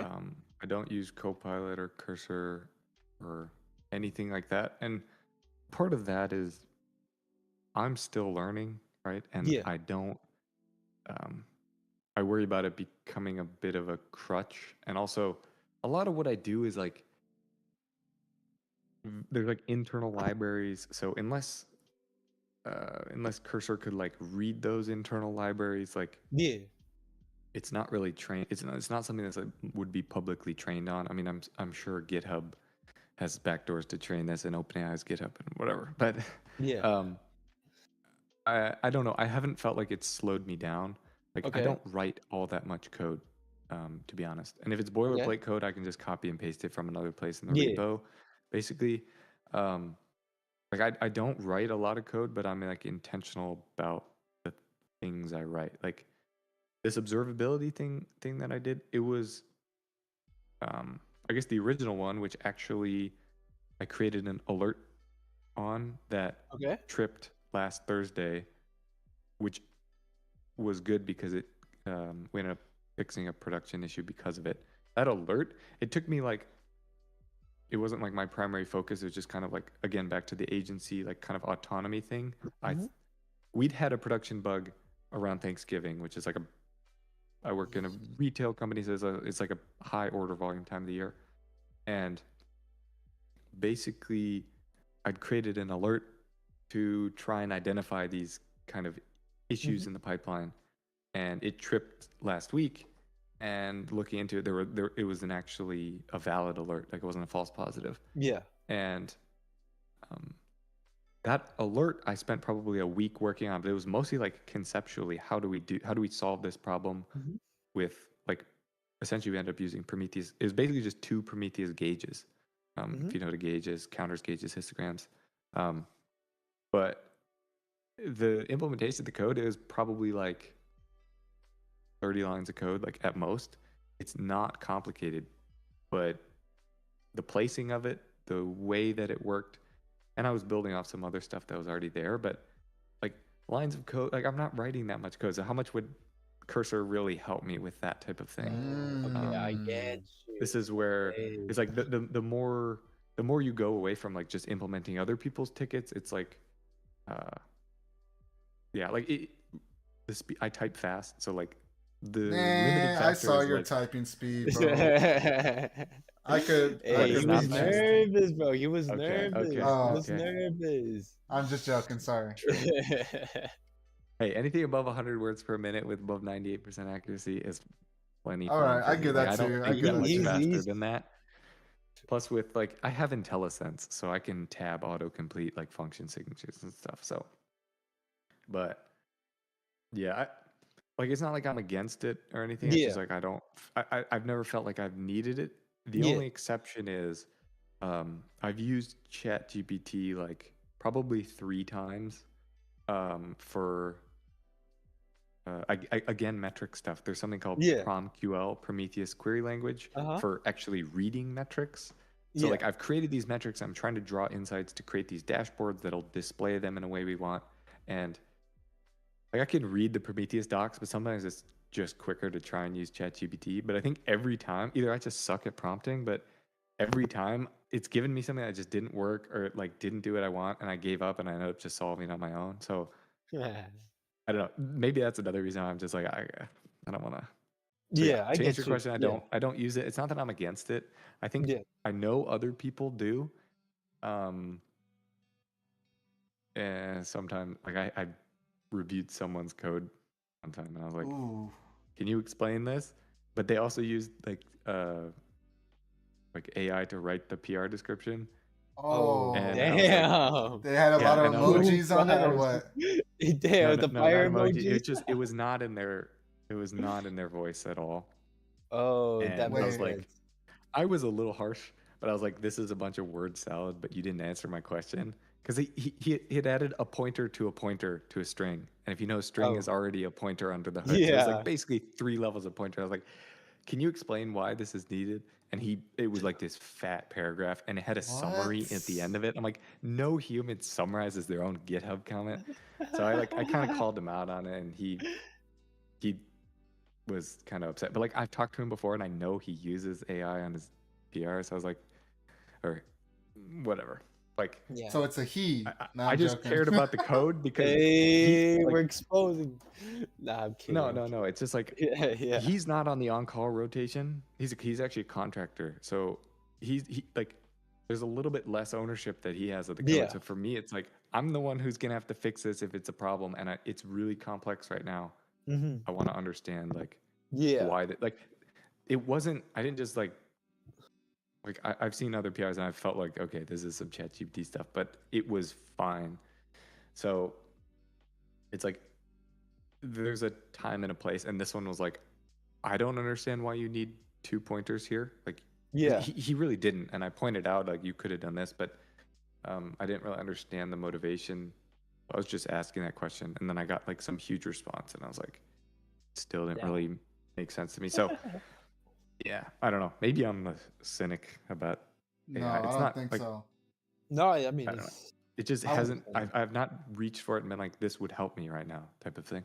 yeah, I get you. I want to kind of what you said right now, and I understand you mentioned they were a contractor or something, but is that a problem to you? Like, as you're reviewing like junior devs tickets or whatever, and you notice AI code, like, would that like isn't that like a security like in security basis? Like, is that an issue? Like, that needs to be an issue, right? Or no? Um, so it's like almost like the Turing test, right? Like if I like I don't go in thinking this is AI. Um, I just look at the code, and if I see an issue, I'm gonna raise the issue. Like I really don't think about if this is AI or not. I read through it. I try and understand what's going on. I look at the PR description. I, I do read like I try not to rubber stamp. Is Mm-hmm. is is basically what I'm getting at. And part of it is like I'm in the on-call rotation too, guys. So if you push something really sketchy and something breaks at 2 in the morning on a Saturday, I don't want to have to wake up. So, um,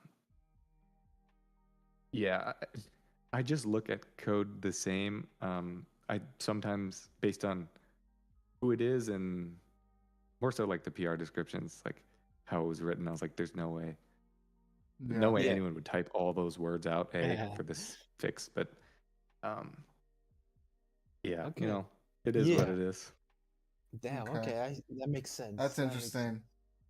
And then Yeah. now my final question, which is basically like Jose's, I wanna leave it off with this. What's your prediction with AI and I saw your face, man. I'm Are we sorry. doomed? Are What's your we? I mean, prediction? I my want your prediction prediction. doesn't really matter. Like, Well, to me it does. Right now, to me, Yeah. your prediction matters to me. If there's someone that it okay, matters to, it's me. But my question is, To me too. To in me too. regard I wanna. in regards to like companies and and using it, where is it heading? I'm not trying to scare people. Like I'm not coming from that perspective. Like oh, it's gonna take yeah, our jobs. No, I'm just like where will companies be able to use AI? Like will they have their own in-house AI model that they use and developers could use that, or like what's your predictions on that? If you even thought about it, if not, think about it right now and tell me your prediction. yeah. So first of all, disclaimer. Um, not. I've never worked. I mean, I've written some basic models like 5 years ago, but Okay. I don't. I don't. I don't work for OpenAI. I'm not heavily invested. I don't even use these things. So it's like I'm not the one. And to be fair, I don't think like no one knows. No one knows. Yeah. Okay. For sure. Um, for me, I'm not scared about what it's gonna do. And actually, like a couple weeks ago, I kind of changed a little bit. I was like, this is just garbage. Like this is stupid. Like they're just you're gonna have to at some point learn what's going on because like if you deploy something to production and it's all AI, like that's the like just a total black box. And when something goes wrong, like what do you do? Um, Mhm. and like I'm sure the models will improve and stuff. I feel like there has to be a step change for them to be like really good, and it's almost like really good in the sense that they can be at the human level. Like they're not there yet. They can code like small things, but yeah, I don't know. I'm not very Boy, do I have bullish something to on. show you after the stream then. Okay. I mean, like yeah, they're good, but like software is like a living thing. It's always changing. Like you get into a code base that's like 5 years old, and uh, one thing that I do think it'll be nice for is like documentation. So, Mm-hmm. but even then, like it misses some edge case, and yeah, Yeah. I don't know is the only honest Okay. answer I can give you. But I'm like for me where I'm at, like uh, I know that Yeah. if I keep learning and stuff, like I'm not worried about it. I think it is a tool. It's a tool, but for me, it's kind of like a plastic hammer for me at this point. It's just kind of useless. But Dang. I was gonna say, do you think Damn. maybe I think I talked to Jose and our other friend Mike. I always whenever I think Jose could attest, whenever I have these crazy thoughts or like these ideas, I always immediately go to our group chat, do a whole essay of my theory and my conspiracy or whatever. And I told them, and I'm not the first person to say this or anything, but do you think it's maybe going to be like a calculator situation where like I'm sure people back in the day teachers were like hey can't use a calculator like that's cheating or whatever or you're not actually learning how to do the math but now calculators are mandatory almost for classes and to do algebra or anything like that calculus and stuff do you think AI is going to be similar thing like that where right now it's forbidden, if you will, in some cases. But like in the future, it's just like another tool. Like you mentioned, right now, it's gonna be another tool, and there's still gonna be a skill involved. Like, yeah, I know how to use a calculator, but I don't know how to make rockets go into space or whatever. Like using math, like there's still gonna be a level of skill that's needed using AI in order to get things done. Or what's your take based on that idea? my take is again, I don't know. Like I Okay. know what got me to here in my career. I can tell you about those things, but uh, Fair enough. yeah, looking That's into the fair. future, like I only know that there's things I can do to put myself in the best position. Yeah. That's what I'm kind of already doing. So beyond that, it's like interesting to see. Like I play around with them. Um, it's cool, some of the things that it can do for sure. But sometimes, again, maybe I just suck at prompting, but it's like there's such an obvious solution and it's just not giving it to me. So I get it. I don't know. Fair enough. That's a good point. That's a good point. But for a Yeah. Nice. startup, I will say um, like if I wanted to do a startup, like I would still probably write most of the back end myself. Uh, but front end, again, I don't like front end just personally. I don't like, cause I don't like uh, design or like trying to make things pretty. That's why I like the back end because it's Yeah. like you're just dealing with data. There's no formatting to worry about. And so for me, then it's like cool because I'd have like a decent front end dev because I have enough front end knowledge and definitely enough like general software knowledge about like deployments and stuff like that. So it's like if I need it to like write me an HTML or like some front end page that's like a React single page app or whatever. I don't even know if those are in style anymore or whatever, but um, like I could probably prompt it to get something decent. But then it's like if I had to go in and make changes, I would have to re-prompt it with that and say, go fix this. Like, because Yeah. yeah, That makes I don't know. sense. That makes sense. All right. That's I worry that's a about good AI insight. test cases though. If I say, hey, write some tests for this, it's just going to write anything that'll get it to pass. Which, Yeah. to be fair, humans do that too. Like, you will see some people just like delete tests. And you're like, why'd you delete this one from the PR? Like, all right, fine, I'll add it. Oh, it's because it was breaking. That's Wow. why. It's Damn. like, yeah. Wow, that's sneaky. Not so sneaky though, because you catch it. You know it. It's happened like once or twice, but yeah. Damn. All right. Like, most people Okay. don't, but sometimes like the tests just are flaky. And there's genuine cases where it's like you change the behavior of something, and so the test should change. And that happens like all the time. I'm pretty Hmm. sure, actually, I know it happened last week for me. Oh, Um, so, Damn. but it was valid. So, valid. Bad. Okay. Michael, first of all, I just want to say thank you, man, for coming on today. You're a great interviewee. Is that the right word? Or I I think don't take so. know. it. I think, You're a great interviewee, a great person to chat to today. You're the perfect person when, like I said, when me and Jose thought about it, like, yo, yeah. we're kind of curious about just the industry and like some questions. And of course, yeah, we could search it online and maybe we could get an answer. But what's the fun in that? I want to talk. I want to build a new connection with someone, and I Yeah. know For that sure. you're very familiar with our streams and stuff. So we're like, Michael has to be the first guy we got to reach out to and chat a little Oh, bit. So flattered. Yeah. and we had some great conversations, and I appreciate. I hope you enjoyed us and our Definitely. personality and our questions. I will say I'm not the best interviewer, but I Same here. tried. I tried my Oh, this best was great.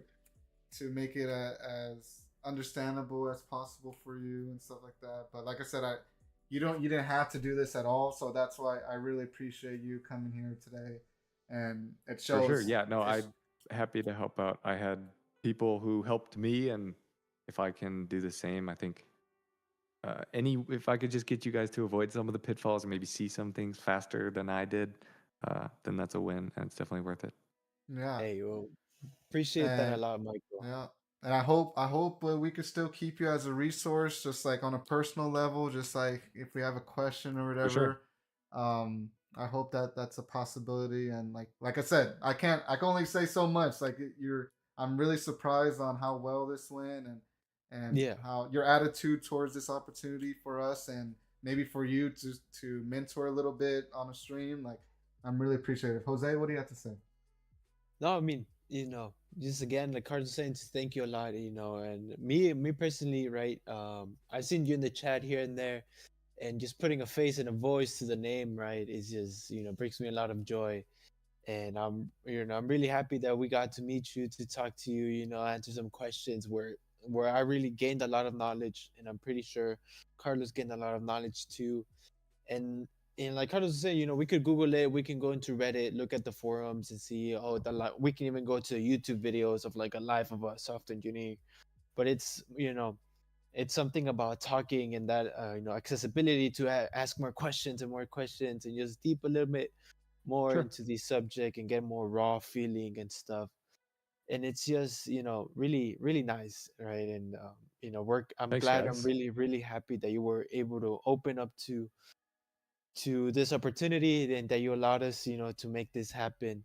And I'm just I'm really excited. I'm still excited even though I know we're all almost done here. But For I'm sure. just Yeah, happy. anytime. Happy to help out.